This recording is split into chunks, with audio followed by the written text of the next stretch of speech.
ভদ্রযোগ কাকে বলে?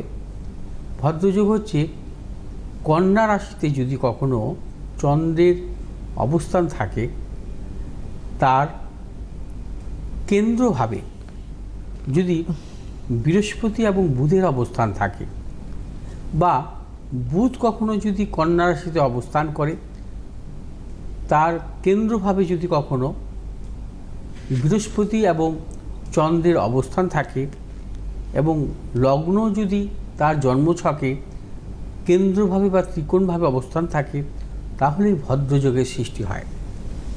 এবং এই ভদ্রযোগ খুব কমই দেখা যায় জাতক জাতিকার জন্মছকে।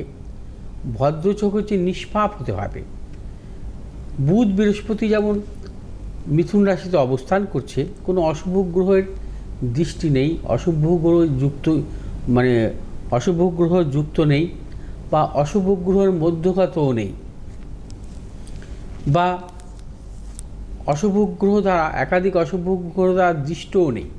অর্থাৎ বুধ বৃহস্পতি যে অবস্থান রাশির দশমভাবে, সেই বুধ বৃহস্পতি কোনো রকম কোনো পাপগ্রহ দ্বারা কিন্তু যুক্ত দৃষ্ট মধ্যগত অবস্থায় নেই।